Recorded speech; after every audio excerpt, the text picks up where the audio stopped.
تخيل معي أن تدخل إلى قاعة ضخمة تضم أكثر من 1451 سيارة من أحدث ما أنتجته عقول البشرية، وسط زحام خانق من آلاف الخبراء والمستثمرين الدوليين. وفي وسط هذا المحيط الهائل من التكنولوجيا تتجه كل الكاميرات والأنظار نحو منصة واحدة لسيارة لم تولد في شتوتغارت الألمانية ولا في مارانيلو الإيطالية، بل خرجت من قلب الصين لتسجل رقما قياسيا مرعبا وتطيح بأسرع سيارة في التاريخ، وتجعل علامة بوغاتي التي يتجاوز سعر طرازاتها $5 مليون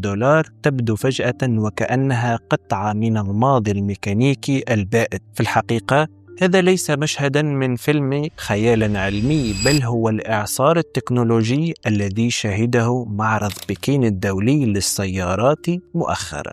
الحدث الذي خطف أنفاس الأوساط الاقتصادية تجسد عندما أطلقت شركة BYD الصينية وحشها الكاسح الحصري يانغ وونغ يو 9 إكستريم في نسخته الإنتاجية الملقبة ب The Dawn، أي لحظة الفخر، لتعلن رسميا عن ولادة أسرع سيارة إنتاجية على وجه الأرض، مسجلة سرعة قصوى رسمية وموثقة بلغت 496 كيلومترا في الساعة. هذا الإنجاز الصادم لم يدمر الأرقام القياسية لبوغاتي شيرون فحسب، بل نزل كالصاعقة على رؤوس المستثمرين في قطاع السيارات الفاخرة الغربية. فكيف تمكنت شركة بدأت بصناعة البطاريات التقليدية في الصين من خطف الأضواء في معرض يضم أكثر من 1451 سيارة؟ وهل بالفعل نجحت BYD في تقديم تكنولوجيا تفوق بوغاتي وفيراري وبسعر يمثل جزءاً بسيطاً فقط من قيمة تلك السيارات الفلكية؟ وهل بالفعل انتهى عصر الهيمنة الأوروبية على قطاع السيارات الخارقة أي الهايبر كارز؟ كل هذا وأكثر سأشرحه لكم بعد هذا الفاصل. أنا حمد القرون، برنامجكم اقتصاد العالم.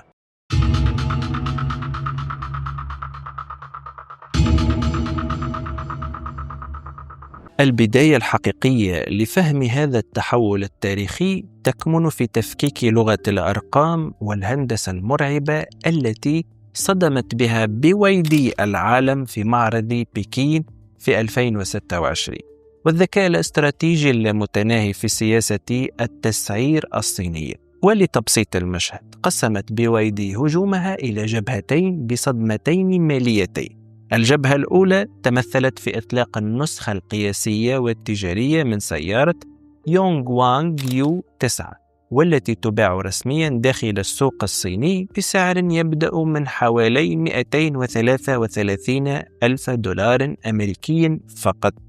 وهنا نصل إلى المقارنة الصادمة وكسر العظام، فحين تعلن الشركة الإيطالية العريقة فيراري عن سيارتها الكهربائية الجديدة فيراري لوتشي بسعر فلكي يبدأ من $640 ألف أمريكي، نجد سيارة BYD الصينية تقدم أداء يضاهيها ويتفوق عليها في أغلب الجوانب بثلث السعر تقريبا. هذا الفارق الهائل الذي يتجاوز $400 ألف للسيارة الواحدة جعل المستهلك الفاخر يدرك أن الاستثمار في الشرائح والبطاريات الصينية أصبح أكثر جدوى من دفع مبالغ خيالية لمجرد شراء إرث الاسم والعلامة التجارية الأوروبية. أما الجبهة الثانية وهي القنبلة التي فجرتها BYD في المعرض لنخبة النخبة، فهي نسخة U9 إكستريم الحصرية والمحدودة جدا ب30 نسخة فقط في العالم، والتي قفز سعرها ليصل إلى حوالي $2.9 مليون، أي تقريبا نصف سعر سيارة بوغاتي. وارتفاع سعر السيارة الصينية إلى قرابة $3 ملايين له ما يبرره، فهو ناتج عن تزويد سيارة U9 بهيكل مصنوع بالكامل من ألياف الكربون خفيفة الوزن المخصصة لصناعة الطائرات، وحزمة أيروديناميكية مخصصة للحلبات. ورغم هذا السعر الفلكي إلا أن الصدمة الحقيقية تكمن في أن BYD باعت بالفعل النسخة الأولى على منصة المعرض مباشرة للملياردير ورجل الأعمال الأسترالي الشهير نيك بوليتس، في إشارة واضحة إلى أن أثرياء العالم باتوا يفضلون دفع ملايينهم مقابل الرقاقات والتكنولوجيا الصينية بدلاً من الإرث التقليدي للعلامات الأوروبية. وكما قلنا سابقاً، فرغم ارتفاع سعر النسخة إكستريم فإنها تبقى بنصف سعر بوغاتي تقريباً، والتي أثبتت حلبة السباق أنها لا تعتبر نداً لBYD. فبينما تعتمد بوغاتي على محرك وقود عملاق ب16 اسطوانة وفيراري على محرك كهربائي بقوة 1050 حصاناً، تفجرت القوة في التنين الصيني عبر منظومة محركات كواد موتور مدمجة ب4 محركات كهربائية فائقة السرعة تصل إلى 30,000 دورة في الدقيقة، وتعمل بنظام هندسي يملك جهدا كهربائيا هو الأول من نوعه في العالم بقدرة 1200 فولت. هذه المنظومة الكهربائية المرعبة تولد قوة مجنونة تتجاوز 2970 حصانا لتسحق أرقام بوغاتي وفيراري مجتمعين، وتجعل اليو 9 إكستريم تقطع حلبة نورنبرغ الألمانية الشهيرة في زمن إعجازي بلغ 6 دقائق و59 ثانية، لتكون أول سيارة كهربائية بالكامل تكسر حاجز 7 دقائق في الجحيم الأخضر. ولأن التميز التكنولوجي الصيني لا يتوقف عند السرعة الخطية، فقد زود المهندسون هذه القلعة الخارقة بنظام التعليق النشط الثوري DCS X. هذا النظام يمتلك قوة رفع هيدروليكية وفيزيائية مذهلة تصل إلى 500 ملم في الثانية، مما يعطي السيارة قدرة خارقة على موازنة نفسها وتوزيع الوزن، بل ويمكنها من القفز عموديا فوق الأرض والرقص والتوازن على 3 عجلات فقط في حال تعرض إحداها للتلف، وهي ميزة تعجز عنها الهندسة الأوروبية الكلاسيكية بالكامل. وللأمانة فإن تفوق BYD لم يأتي من فراغ، فالسلاح السري الذي يقذف بها إلى هذه القمة هو امتلاكها المطلق لكيمياء البطاريات. السيارة مدعومة ببطارية مخصصة ذات معدل تفريغ طاقة مرعب يصل إلى 30 درجة، ومحاطة بهيكل أحادي مصنوعا بالكامل من ألياف الكربون فائق الصلابة المستخدم في صناعة الطائرات، مع صلابة التوائية بلغت 54,425 نيوتن متر لكل درجة، مما يوفر قفصا مدرعا يحمي السائق تحت أي ظروف تصادم. وعند الانتقال إلى تفكيك منظومة الأمان والخصائص الإعجازية التي تتمتع بها هذه المركبة، يتضح للعيان أن BYD لم تصنع مجرد سيارة سريعة، بل ابتكرت حصانا تكنولوجيا طائرا يعيد صياغة مفهوم السلامة الفيزيائية ثم بناء السيارة بالكامل على بنية الشاسيه الذكي الثوري ثنائي المحور والمعروف باسم DCS X Hydraulic Body Control System، وهي تكنولوجيا هندسية فريدة جعلت السيارة تمتلك ميزات خارقة تعجز عنها كبريات الشركات الغربية. هذا النظام يمنح السيارة القدرة على القفز عموديا وبشكل كامل فوق سطح الأرض بارتفاع يصل إلى عدة سنتيمترات بلمسة زر واحدة، في استعراض مذهل لقوة المساعدين والهيدروليك النشط الذي يملك قوة دفع وتفريغ طاقة فائقة السرعة. ولا تتوقف الإثارة هنا، بل إن هذا النظام الذكي يسمح للمركبة بمواصلة السير بكفاءة وثبات أسطوري على 3 عجلات فقط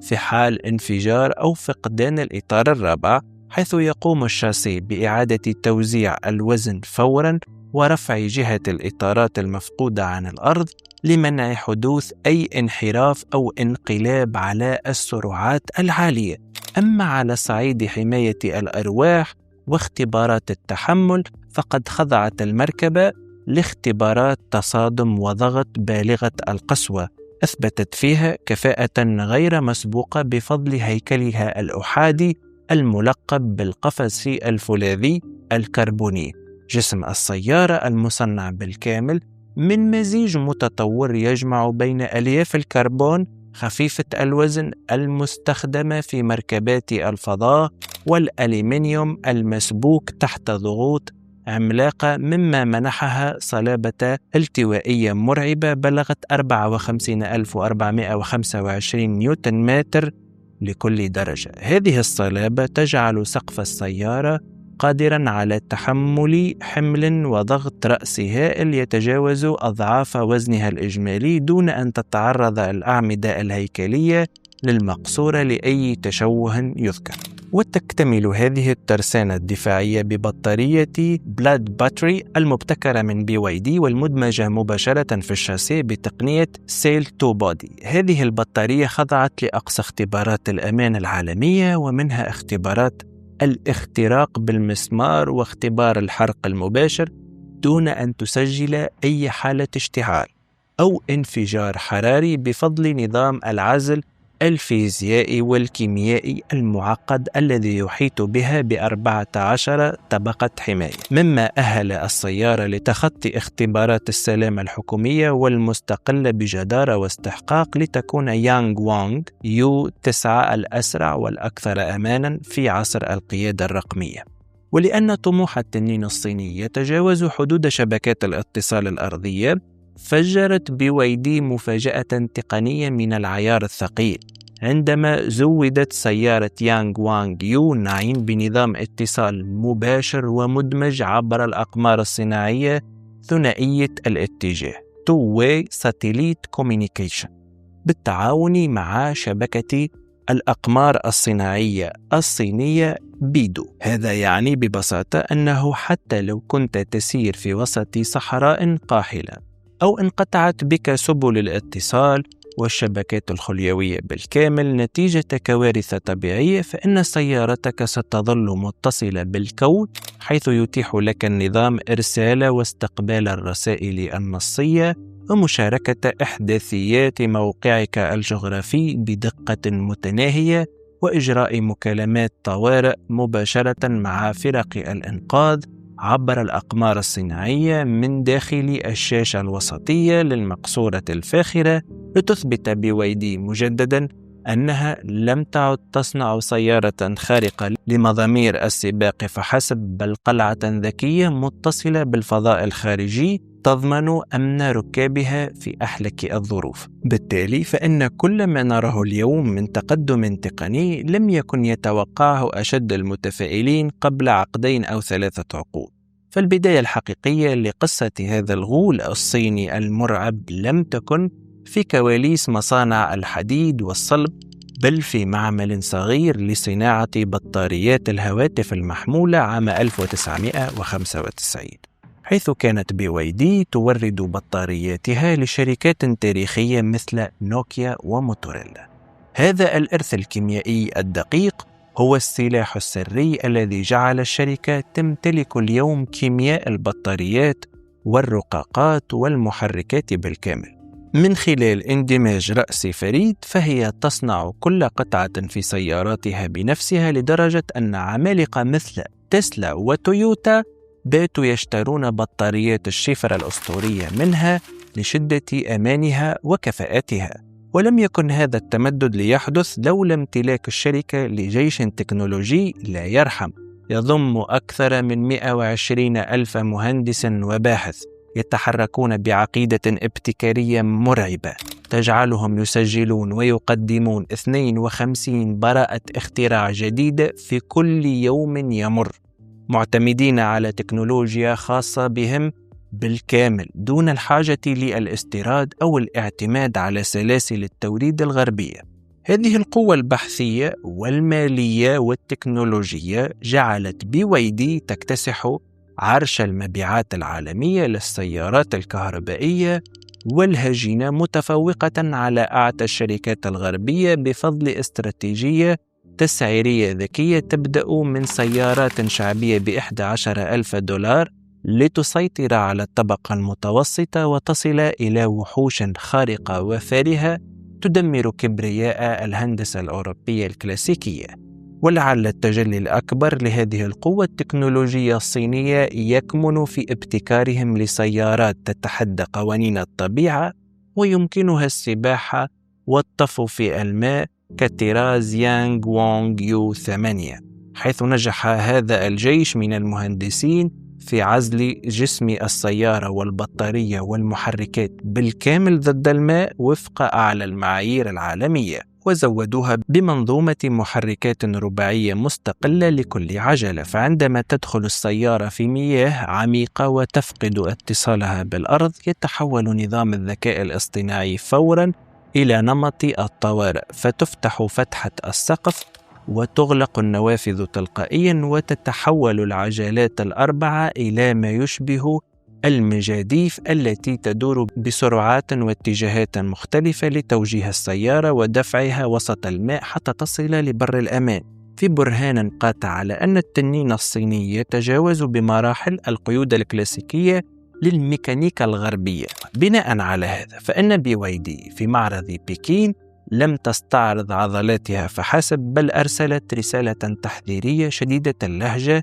لكل الماركات الفاخرة. فمن يمتلك التكنولوجيا والرقاقات والبطاريات المتطورة وبراءات الاختراع ويسرع إنتاجها بذكاء، يبدأ من $233,000 ليصل لنسخة حصرية بملايين الدولارات، هو من يقود صناعة السيارات في القرن 21. فهل تعتقدون أن فيراري وبوغاتي التي تجاوز سعرها $5.5 مليون والشركات الغربية الفاخرة الأخرى قادرة على استعادة كبريائها المفقود؟ أم أن التنين الصيني قد أحكم قبضته على قمة الهرم الميكانيكي والبرمجي ولم يعد هنالك مجال للعودة إلى الخلف، وأن الصين قادمة سواء مع BYD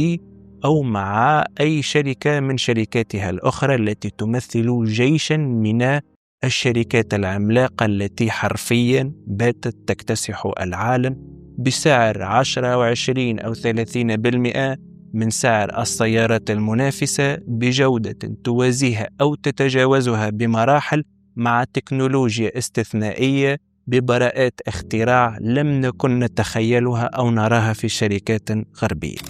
أرجو أن أكون قد وفقت في نقل المعلومة. إذا أعجبك هذا النوع من المحتوى فاشترك في القناة حتى يأتيك كل ما هو جديد، يعني حينما ننزل حلقة بإذن الله تكون أول من يشاهدها وتستمتع بهذا النوع من المحتوى. كان معكم حمدي القروي، أراكم في الحلقة القادمة إن شاء الله.